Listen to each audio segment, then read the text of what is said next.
Thank you for joining me on this journey through the story of Jacob, Esau, Rachel, Leah, and the transformation of Jacob into Israel. This story reminds us that people can make mistakes, face consequences, struggle with their choices, and still experience growth and change. Jacob's journey is a powerful reminder that our past does not always define our future. Imagine spending 7 years working for the woman you love, only to discover on your wedding night that you were deceived. But what makes this story even more fascinating is that the man who was once known for tricking others would now experience deception himself.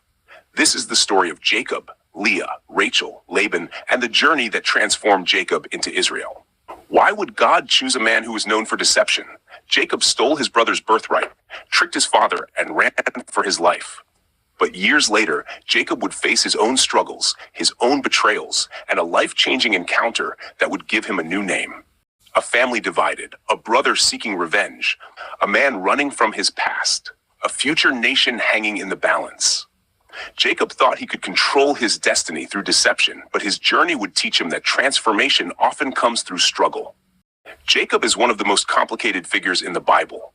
He is called a deceiver, yet he becomes the father of the 12 tribes of Israel. Why was Jacob chosen? Was he changed by his experiences, or was his destiny already written? Let's examine the story of Jacob from Genesis 29 through 36. Genesis 29. Jacob meets Rachel and marries Leah. After Jacob left his home because Esau wanted to kill him, he traveled to his mother's relatives in Haran. There he saw a well where shepherds gathered. He met Rachel, the daughter of Laban, his mother's brother. Rachel was a shepherdess. Jacob was immediately drawn to Rachel and wanted to marry her.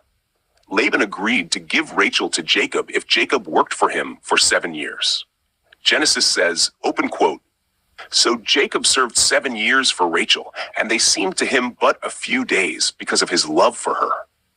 But Laban deceived Jacob. On the wedding night, Laban gave Jacob his older daughter Leah instead of Rachel. When Jacob discovered the deception, he confronted Laban. Laban explained that it was their custom not to marry the younger daughter before the older daughter.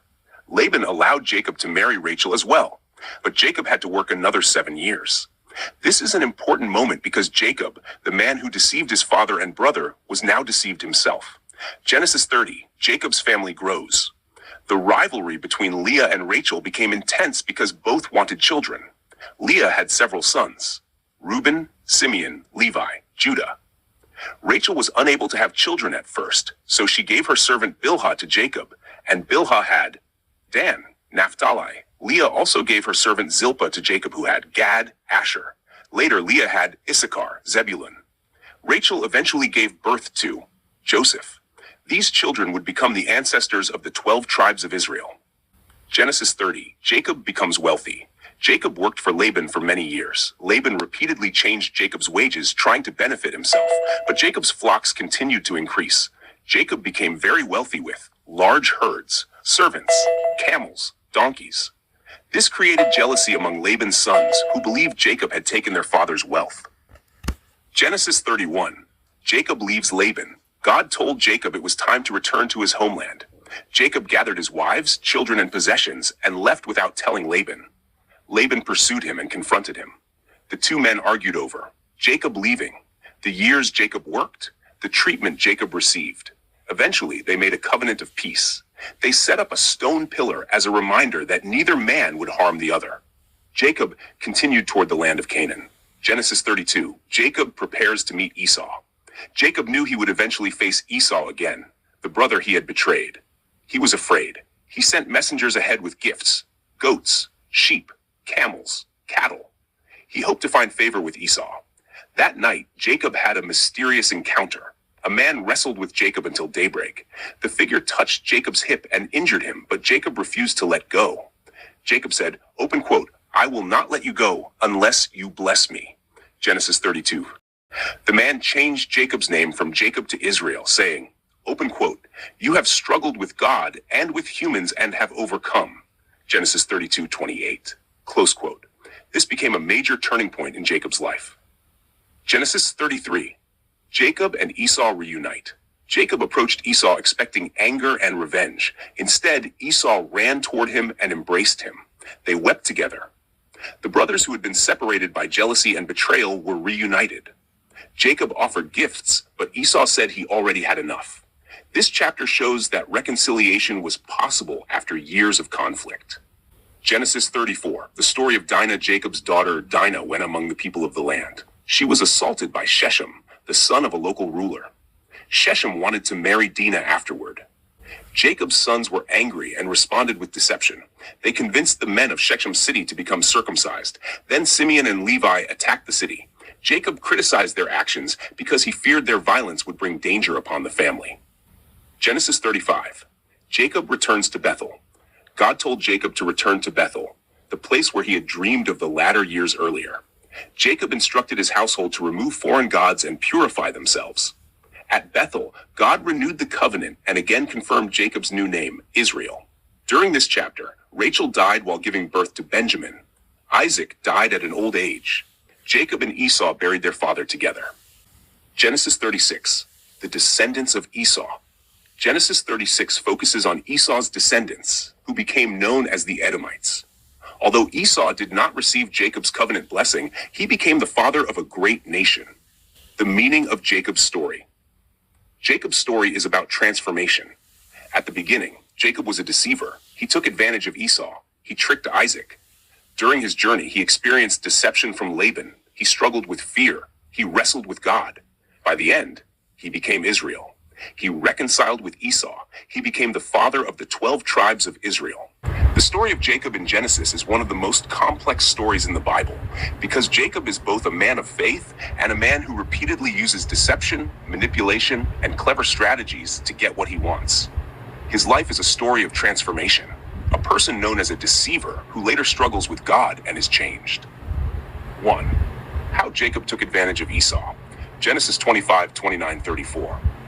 Jacob and Esau were twin brothers, sons of Isaac and Rebekah.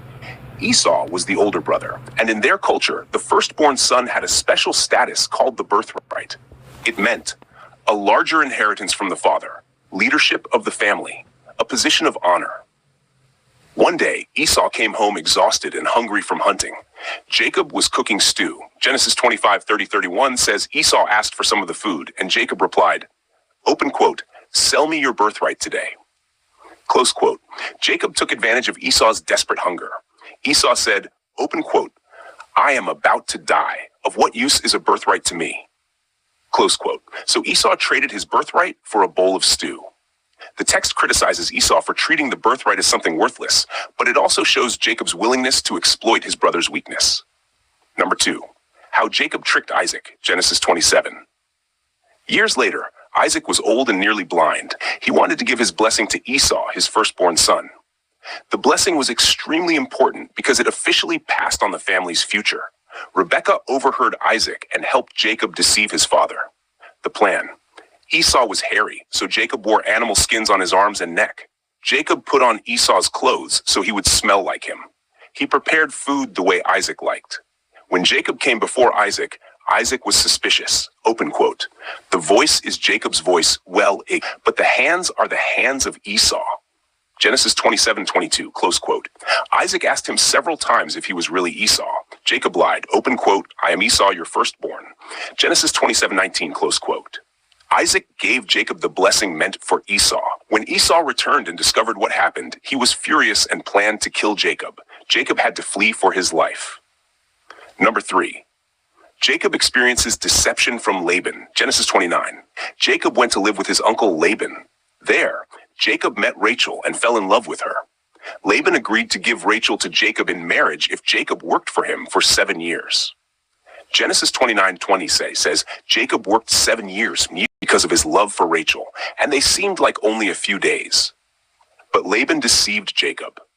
On the wedding night, Laban secretly gave Jacob his older daughter Leah instead of Rachel. Jacob discovered the deception the next morning. Open quote, "What is this you have done to me? Did I not serve with you for Rachel?" Genesis 29:25, close quote. Laban's excuse was that their custom required the older daughter to marry first. Jacob, the man who had deceived his own father and brother, was now deceived himself. He eventually married Rachel too, but had to work another 7 years. Number 4. Jacob's struggle with fear, Genesis 32. After many years with Laban, Jacob returned home, but he was terrified because he had to face Esau again. Jacob remembered that Esau had wanted to kill him. Before meeting Esau, Jacob sent gifts ahead to soften Esau's anger, divided his family and possessions in case Esau attacked, prayed to God for protection. Genesis 32 verse 11 records Jacob saying, open quote, "Deliver me please from the hand of my brother, from the hand of Esau, for I fear him," close quote. This shows a different Jacob. Earlier, he relied on schemes. Now he is afraid and asking God for help. Number 5, Jacob wrestles with God. Genesis 32, 20-32. The night before meeting Esau, Jacob was alone when a mysterious figure appeared and wrestled with him until daybreak. The text says Jacob wrestled with a man, but Jacob later says, open quote, "I have seen God face to face, and yet my life has been delivered." Genesis 32:30, close quote. During the struggle, the man touched Jacob's hip and injured him. The figure told him, open quote, "Your name shall no longer be called Jacob, but Israel, for you have striven with God and with humans, and have prevailed." Genesis 32:28, close quote. The name Jacob is often associated with heel holder or supplanter, one who takes the place of another. The name Israel means something like one who struggles with God or God strives. The wrestling represents Jacob's transformation from relying on deception to confronting God, from running away to facing his past. Number 6, Jacob and Esau reconcile, Genesis 33. When Jacob finally met Esau, he expected revenge. Instead, Esau ran to him, embraced him, and forgave him. Genesis 33 verse 4 says, open quote, "Esau ran to meet him and embraced him, and fell on his neck and kissed him, and they wept," close quote. The brother Jacob feared became the brother who forgave him. The bigger theme of Jacob's story. Jacob's life is a story about a flawed person being changed. Jacob deceives Esau, learns what it feels like to be deceived by Laban. Jacob steals a blessing, later receives a new identity from God. Jacob fears Esau, discovers forgiveness. Jacob wrestles with God, becomes Israel, the father of the 12 tribes of Israel. It is one of the Bible's strongest examples of a person whose character develops through struggle, consequences, and transformation. One of the major themes of Genesis 29-36 is, the person who once deceived others became someone who had to learn humility, struggle, forgiveness, and change. Do you think Jacob became a different person because of his experiences? Or was he always meant to become Israel? Share your thoughts below.